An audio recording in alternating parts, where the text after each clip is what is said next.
কয়েকশো বছর আগে প্রয়াগে যাওয়ার পথে কিন্তু এই তীর্থস্থানে অনেক সাধুই স্নান করে যেতেন।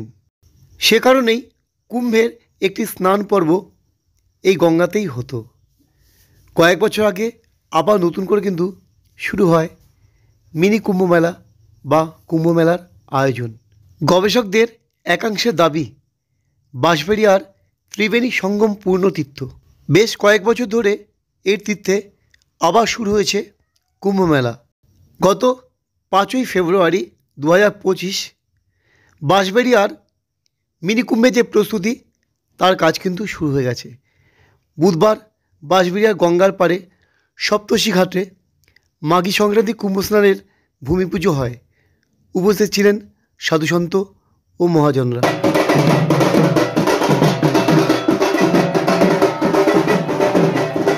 এই দিনই কুম্ভ স্নান ও মেলার আয়োজন নিয়ে প্রশাসনের মধ্যে সমস্ত বিভাগে সমন্বয় বৈঠক হয়। উপস্থিত ছিলেন হুগলি জেলার মহকুমা শাসক স্মিতা স্যান্যাল শুক্লা। বৈঠকে পুণ্যার্থীদের নিরাপত্তা ও ভিড় সামলানোর উপর বিশেষ জোর দেওয়া হয়েছে। কুম্ভ মেলার মূল পরিষেবার দায়িত্ব থাকে বাঁশবেড়িয়া পৌরসভার হাতে। উপস্থিত ছিলেন পুরপ্রধান আদিত্য নিয়োগী। কয়েকদিন আগেই 2025-এর শুরুতেই এলাহাবাদের প্রয়াগে যে মহাকুম্ভের আয়োজন করা হয়েছিল, যে কুম্ভ মেলাটি 144 বছর পর হয়, সেখানে কিন্তু পদপিষ্ট হয়ে এবং অনেক দুর্ঘটনার কবলে বহু মানুষ পড়েছিলেন। সেই কথা মাথায় রেখেই কিন্তু বৈঠকে প্রশাসনিক দিক থেকে বিভিন্ন রকম পুণ্যার্থীদের যেন সুযোগ সুবিধা পায় সেই নিরাপত্তা দেওয়া হয়েছে। নমস্কার বন্ধু, আমি শুভদীপ, আমার ইউটিউব চ্যানেল একটুকরো ভালোবাসা। তো আজকে চলে এলাম হুগলি জেলার ত্রিবেণী তীর্থক্ষেত্রে, যেখানে কিন্তু 2025-এর যে কুম্ভ মেলার প্রস্তুতি চলছে তারই ভিডিও করতে আমি এসেছি আজকে। তো এখানে কবে থেকে মেলা শুরু হচ্ছে, কতদিন মেলা থাকবে, শাহী স্নান কবে হবে, সেই শুভক্ষণ সম্পূর্ণ থাকছে এই ভিডিওতে। এই মেলাটি কিন্তু হচ্ছে শিবপুর স্পোর্টিং ক্লাবের মাঠে। আর মেলাটি যেদিন থেকে শুরু হবে, মেলা কতদিন থাকবে, সব কিছু বিবরণ থাকছে আমার ভিডিওতে। তাই ভিডিওটি স্কিপ না করে পুরোটা দেখুন, আশা করি ভিডিওটা ভালো লাগবে। তাহলে চলুন দেরি না করে শুরু করা যাক। গত কয়েক বছর ধরে ঐতিহ্যের কথা মাথায় রেখে বাঁশবেড়িয়া পৌরসভা ত্রিবেণী পূর্ণতীর্থে এই বছর অর্থাৎ 2025-এও কিন্তু ফের কুম্ভ মেলার আয়োজন করা হয়েছে।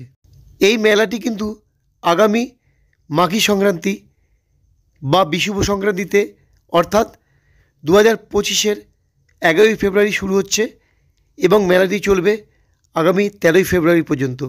এই মেলার উদ্যোক্তাদের কাছ থেকে জানতে পারলাম যে গত কয়েক বছরের অভিজ্ঞতায় তারা বুঝতে পেরেছেন এই বছর অর্থাৎ 2025-এ কিন্তু মেলায় ব্যাপক এবং বিপুল আকারে ভিড় হবে।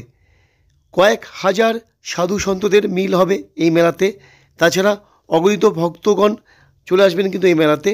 সেই দিকটা চিন্তা করে কিন্তু অনেক বায়ো টয়লেট সহ অন্যান্য সমস্ত কিছুর আয়োজন কিন্তু সেইভাবে করা হচ্ছে, যাতে অগণিত ভক্তগণের মধ্যে কোনো বিড়ম্বনার সৃষ্টি না হয়।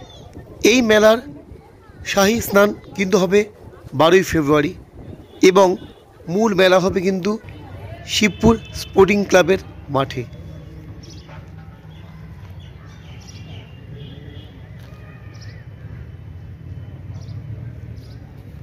হুগলি জেলার এই ত্রিবেণী তীর্থে আগে কিন্তু সরস্বতী, যমুনা এবং গঙ্গা নদীর মিলনস্থল ছিল।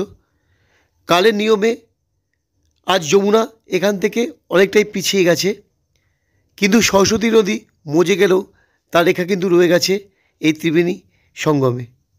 বন্ধুরা, অগণিত ভক্তবৃন্দ যারা আছেন এই ত্রিবেণী কুম্ভ মেলায় শাহী স্নান করবেন, তারা কিন্তু অবশ্যই 12ই ফেব্রুয়ারি এইখানে উপস্থিত হবেন এই ত্রিবেণী সঙ্গমে।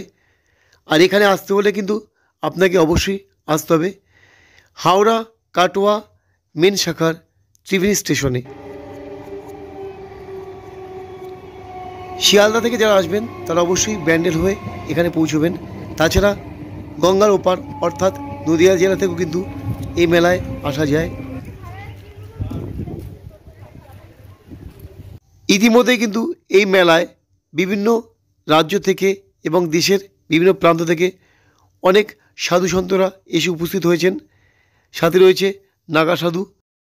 বন্ধু, আগামী 11ই ফেব্রুয়ারি সন্ধে 5টা নাগাদ কিন্তু হবে 10,000 প্রদীপ প্রজ্বলন। এই শুভ সূচনার মাধ্যমে কিন্তু পিতৃপুরুষকে আহ্বান জানানো হবে। আর আগামী 12ই ফেব্রুয়ারি কিন্তু চলবে শাহী স্নান, সময় ঠিক সকাল 11টা থেকে দুপুর 2টো পর্যন্ত। তাহলে বন্ধু, কেমন লাগলো এই ভিডিওটা? যদি ভিডিওটা ভালো লাগে তাহলে কিন্তু অবশ্যই আমার চ্যানেলটিকে সাবস্ক্রাইব করবেন, বন্ধুদের কাছে প্রচুর শেয়ার করবেন এরকম একটা ভালো অনুষ্ঠান দেখার জন্য। আর অবশ্যই ভিডিওকে লাইক দেবেন। তাহলে আজ রাখি, আবার দেখা হচ্ছে আমার পরবর্তী কোনো ভালো ভিডিওতে। ততক্ষণ সবাই ভালো থাকুন, সবাই সুস্থ থাকুন। নমস্কার।